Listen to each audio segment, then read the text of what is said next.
అందరికీ నమస్కారములు. భారత స్వతంత్ర సమితి తరపున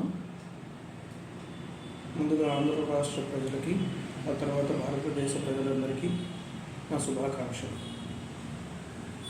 ఈరోజు మనం భారత స్వతంత్ర సమితి దగ్గర నుంచి కొన్ని విషయాలను మనం గుర్తు చేసుకున్నాం.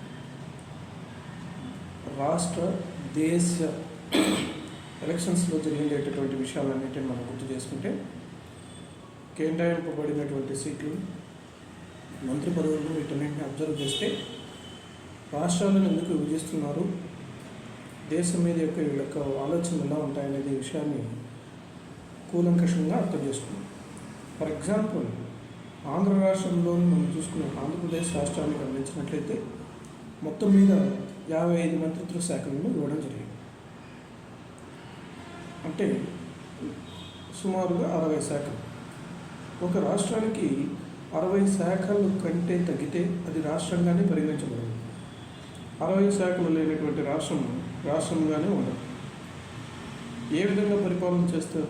60 శాఖలు లేకుండా ఉండేటటువంటి రాష్ట్రాన్ని పరిపాలన అనేది ఎంత అగమ్య యోచనగా ఉంటుందో అంటే దాన్ని మన ఊహకే ఆలోచన చేసుకోవచ్చు.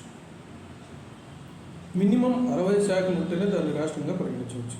కాకపోతే ఆంధ్రప్రదేశ్ రాష్ట్రాన్ని ప్రస్తుతం మనం అబ్జర్వ్ చేసినట్లయితే అందులో ముఖ్యంగా 25 శాఖలు మాత్రమే ఉన్నాయి.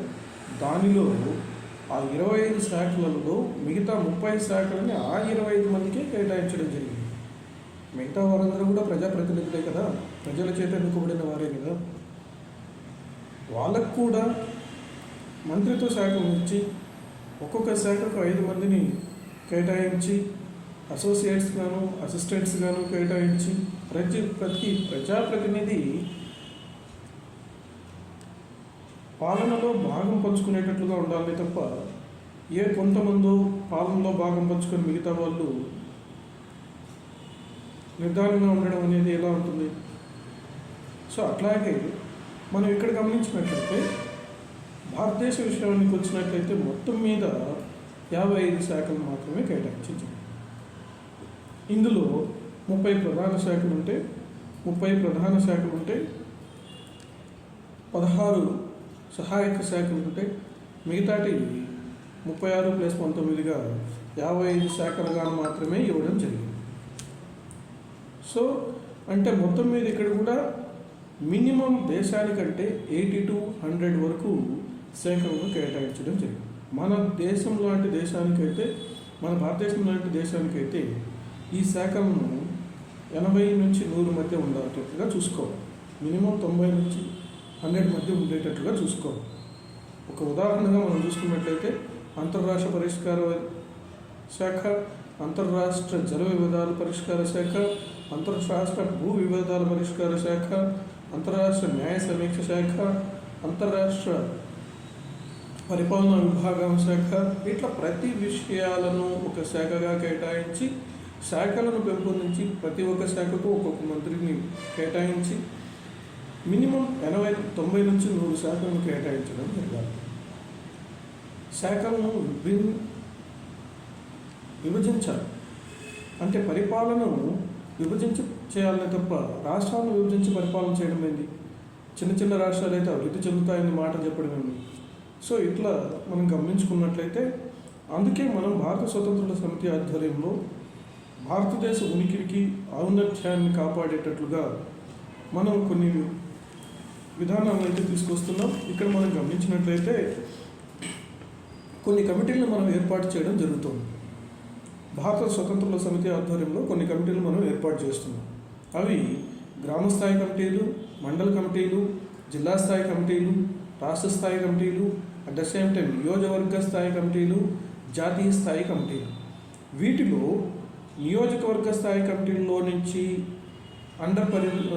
నియోజకవర్గ స్థాయిలో చూసుకున్నట్లయితే గ్రామ, మండల, జిల్లా కమిటీలు కొన్ని నియోజకవర్గ పరిస్థితి స్థాయిలో చేయబడతాయి, స్థాయిలోనే ఉంటాయి. అదేవిధంగా గ్రామ, మండల కమిటీలు, కొన్ని నియోజకవర్గ కమిటీలు జిల్లా స్థాయి కమిటీల్లో కూడా ఉంటాయి. జిల్లా స్థాయి కమిటీకి అండర్గా పనిచేసేటట్లుగా చూడబడుతుంది. సో ఇక శాఖాపరంగా తీసుకున్నట్లయితే మనము గ్రామీణ శాఖ, పట్టణ శాఖ, నెక్స్ట్ నగర శాఖతో పాటు వివిధ విభాగాలైనటువంటి శాఖలను కూడా మనము ఏర్పాటు చేయడం జరుగుతుంది. క్లియర్గా భారత స్వతంత్రుల సమితి అనే దాన్ని ఒక పరిపక్వమైన పూర్తి విధానంతో చేయబోతున్నాం. సో ఇందులో కూడా వ్యవసాయ శాఖ, పరిశ్రమల శాఖ, మహిళా శాఖ, వైద్య ఆరోగ్య శాఖ, విద్యాశాఖ, రాజనీతి శాఖ, న్యాయ విభాగం, మహిళా విభాగం, ఇట్లా ప్రతి ఒక్కటి ఒక్కొక్క విభాగంగా ఒక్కొక్క కమిటీగా ఏర్పాటు చేయబోతున్నాం. ఫర్ ఎగ్జాంపుల్ వ్యవసాయ శాఖను మనం గమనించినట్లయితే వ్యవసాయ శాఖలోనికి కమిటీని వేసినప్పుడు ఆ కమిటీకి chairman, vice chairman, director, co director ఇలా నియమించడం జరుగుతుంది. సో ఈ కమిటీ మెంబర్లని అగ్రికల్చర్ బిఎస్సి, బిఎస్సి, బీజెడ్సి, ఫార్మర్స్ని అందరినీ కలుపుకొని వ్యవసాయ శాఖను తయారు చేయాలనుకుంటున్నాం. చదువుకున్న ప్రతి ఒక్కరు మరియు తెలివైన వారందరూ కూడా మీరు ఏదో విధంగా మీ యొక్క తెలివితేటలు, మీ యొక్క విషయాలను అందించేటట్లుగా ఉండేటటువంటి వారందరూ కూడా ఈ కమిటీలలో చేరడానికి ఇష్టపడిన వారందరూ కూడా ముందుకు రావాలని కోరుతున్నాం.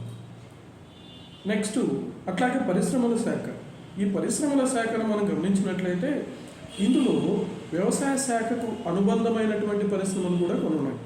ఈ పరిశ్రమలను గ్రామ స్థాయి నుంచి ప్రోడక్ట్ను తీసుకొచ్చే విధంగా పరిశ్రమలు ఏర్పాటు చేయాలి. చిన్న స్థాయి నుంచే, అంటే గ్రామ స్థాయి నుంచే పరిశ్రమలకు ఎక్కడికక్కడే ఏర్పాటు చేస్తూ అందుకు కావాల్సినటువంటి ఫార్ములాలను ఇస్తూ ప్రభుత్వమే కొన్ని కుటీర పరిశ్రమలను గ్రామ స్థాయిలో ఏర్పాటు చేసి ఎక్కడికక్కడ డెవలప్మెంట్ చేస్తూ వచ్చేటట్లుగా చూడాల్సినటువంటి విషయాలను మనమైతే దృష్టిలో పెట్టుకొని చేయబోతున్నాం అన్నమాట. సో అట్లాగే పరిశ్రమల శాఖను కూడా మనం ఆలోచన చేసినప్పుడు ఈ పరిశ్రమల శాఖ నుంచి ఎవరైతే టెక్నికల్ పర్సన్స్ కానీ లేదా బాగా చదువుకున్న వాళ్ళు కానీ మేము ఈ శాఖ పైన అవగాహనతో మేము ఈ శాఖ పైన మేము పని చేస్తాము, ఈ శాఖలో మేము విషయాలన్నింటినీ క్లియర్గా చెప్పగలుగుతాము అనేటటువంటి వారందరూ కూడా ముందుకు వచ్చి పరిశ్రమల శాఖలో మీరు చేరవలసిందిగా కోరుతున్నాం. ఇక్కడ ఏంటంటే కమిటీ మెంబర్లనే కాకుండా సభ్యత్వాన్ని కూడా మనం తీసుకోబోతున్నాం. చైర్మన్, వైస్ చైర్మన్, డైరెక్టర్, కో డైరెక్టర్స్తో పాటుగా మెంబర్స్ని కూడా మనం తీసుకోబోతున్నాం. ఎవరైతే యాక్టివ్గా ఉంటారో వాళ్ళను మీకు సబ్జెక్టు పైన అవగాహన ఉండేటటువంటి వారిని వారి యొక్క స్థాయిలను కూడా మార్చుకుంటూ వస్తామనే విషయాన్ని మీకు క్లియర్గా తెలియజేస్తున్నాం. అదేవిధంగా విద్యాశాఖకు సంబంధించి గ్రాడ్యుయేట్స్ని, పోస్ట్ గ్రాడ్యుయేట్స్ని, హైయర్ ఎడ్యుకేషన్ ఉండేటటువంటి వాళ్ళని కమిటీ మెంబర్స్గా ఏర్పాటు చేయబోతున్నాం. వైద్య ఆరోగ్య శాఖకు డాక్టర్స్, నర్స్ అండ్ జనరల్ గ్రాడ్యుయేట్స్ని కూడా తీసుకోబోతున్నాం. మహిళా శాఖకు మహిళల పరంగా ఎటువంటి కార్యక్రమాలు తీసుకొస్తే బాగుంటుందనే విషయాలన్నింటినీ మాట్లాడగలిగినటువంటి వారిని ఆహ్వానిస్తున్నాం. అదేవిధంగా న్యాయ విభాగ శాఖకు అయితే ప్రతి విషయంలోనూ న్యాయ విభాగంలో ఎటువంటి విషయాన్నైనా సుమోటుగా స్వీకరించేటట్లుగా, న్యాయ విభాగానికి పరిపక్వమైనటువంటి బలాన్ని ఇచ్చేటట్లుగా, ప్రాకులాడేటట్లుగా న్యాయ విభాగంలో చదువుతున్న వారి నుండి ప్రతి ఒక్కరి నుండి కూడా మీ యొక్క సహకారాన్ని కోరుతున్నాం. అలా మీకు ఇంట్రెస్ట్ ఉన్నటువంటి ప్రతి ఒక్కరూ కూడా మన యొక్క భారత స్వతంత్రుల సమితి కమిటీ యొక్క సమితిలో చేరి ప్రతి ఒక్క కమిటీలోనూ మెంబర్గా చేరి కమిటీ మెంబర్గాతో పాటు మిగతా సభ్యులుగా కూడా చేరి మనం చేయాల్సినటువంటి కార్యక్రమాలను గ్రామ స్థాయి నుండి పై స్థాయి వరకు, జాతీయ స్థాయి వరకు కూడా చేయడానికి మనము ముందుకు వస్తున్నాం. కాబట్టి ప్రతి ఒక్కరూ ఆసక్తి కలిగినటువంటి వారు భారత స్వతంత్రుల సమితి ఆధ్వర్యంలో పనిచేయడానికి భారత స్వతంత్రులు 2522@gmail.com అనే యొక్క మెయిల్కు మీ యొక్క వివరాలను పంపించండి. వివరాలన్నింటినీ క్లియర్ చేసుకున్న క్రోడీకరించుకొని తర్వాత ఏ కమిటీకి మీరు ఇంట్రెస్ట్గా చూపిస్తారో ఆ కమిటీలోకి మిమ్మల్ని చేర్చడం జరుగుతుంది. ఎందుకు ఇదంతా చేయబోతున్నాము అంటే మన రాష్ట్రాన్ని విభజించినప్పుడు మనం ఎంత దుఃఖంతో బాధపడ్డామో, ఎంతగా క్షోభించామో మనకు తెలుసు. సో కాబట్టి ఉమ్మడి స్వభావాన్ని కలిగినటువంటి, ఐక్యతా స్వభావం కలిగినటువంటి ఆంధ్రప్రదేశ్ రాష్ట్రాన్ని విభజించి రాజకీయ ఆనందాన్ని పొందినటువంటి పార్టీలకి గుణపాఠం చెప్పేటట్లుగా దేశానికి ఒక విధానాన్ని ఇచ్చేటట్లుగా మనం తయారు చేయాలనుకుంటున్నాం. మనం ఒక విధానాన్ని తీసుకురావాలి అనుకుంటున్నాం. దీనికి ముఖ్యంగా ఏంటంటే మరొకసారి గుర్తు చేస్తున్నాం, ప్రతి రాష్ట్రానికి కూడా 60 శాఖలు ఉండాలి. 60 శాఖలు లేనటువంటి రాష్ట్రమే కాదు. ఈ విషయాన్ని ముందుకు తీసుకొస్తున్నాం. అట్ ద సేమ్ టైం ఇంతకుముందే జాతీయ స్థాయిలో కూడా శాఖల గురించి నేను మాట్లాడాను. ఆ శాఖలను కూడా మనం ఆలోచన చేయబోతున్నాం.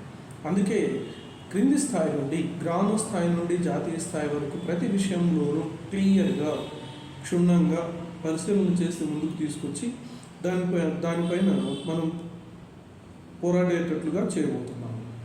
ఇక్కడ ఏంటంటే, ఇక్కడ పాలకపక్షంలోనే ప్రతిపక్షం అనే విషయాన్ని ఇంతకుముందు వీడియోలో నేను గుర్తు చేశాను. ఇప్పుడు మరొకసారి గుర్తు చేస్తున్నాం. పాలకపక్షంలోనే ప్రతిపక్షాన్ని ఎలా తయారు చేయాలా అనేది ఈ 60 శాఖల విభాగ కూర్పులోనే ఉంటుంది.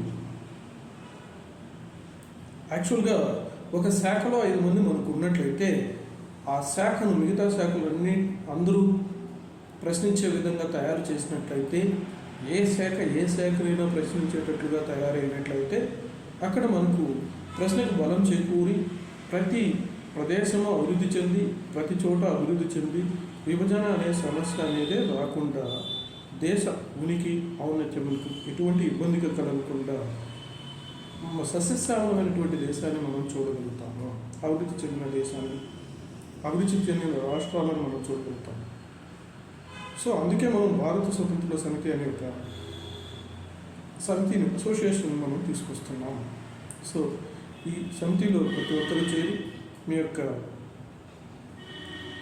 విధానాలను పంపించవలసిందిగా, చేరడానికి ఇంట్రెస్ట్ ప్రతి ఒక్కరూ ముందు చెప్పినటువంటి మెయిల్ చేయవలసిందిగా కోరుతున్నాం.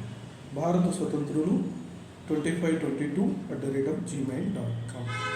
మీకు ఇంకా సందేహాలు ఏమైనా ఉన్నట్లయితే మెయిల్ చేయండి, దానికి నేను సమాధానం కూడా ఇస్తాను. Thank you.